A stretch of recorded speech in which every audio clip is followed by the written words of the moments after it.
Hi everyone, this is JC Sorrell, and thank you for tuning in to this Nintendo Dad's review of Reed Remastered for the Nintendo Switch. We'd like to thank developer PX Link and publisher Ratalaika Games for this review code.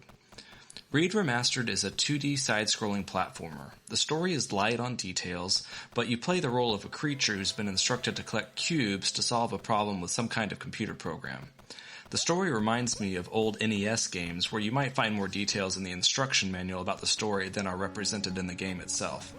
Nevertheless, even the suggestion of a story in Reed Remastered is sufficient for this fast-paced platformer.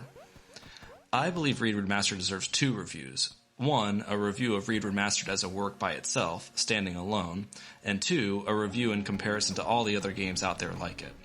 First, let's talk about Reed Remastered on its own terms. It's fun. Really fun. Addictively fun. I got through about half of the 50 levels in the course of an hour or 2.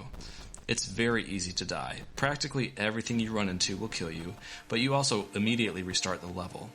Each level is only a few screens large, so there isn't a sense of lost time retracing steps.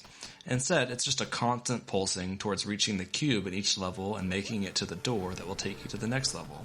The loop of dying, improving, and completing the levels is rewarding and satisfying. I felt like I was developing a real mastery as I progressed through the game. I dug the pixelated graphics and the post-apocalyptic sewer scenery. There's enough motion within the decorations on each level that it's a treat to look at. It also means you don't always know what is just decorative flora and fauna and what's going to kill you, but finding that out is part of the fun. The music is also well suited for the game. It's unobtrusive and its ambient air is a nice counterpoint to the frenetic gameplay. Reed Remastered is listed at $4.99 on the eShop, but currently is on sale for $3.99.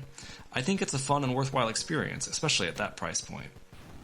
Now, however, comes the part where I have to set Reed Remastered in the arena of all other games like it. And when you do that, it leaves you with a question of, why am I playing this game instead of blank? And there are so many better games you could use to fill in that blank. Reed Remastered immediately reminded me of Celeste, which is a good thing. But Reed Remastered is rather one note. There's only a jump and a double jump, and I really missed the added complexity and detail available in Celeste in both the moveset, scenic variations, and story.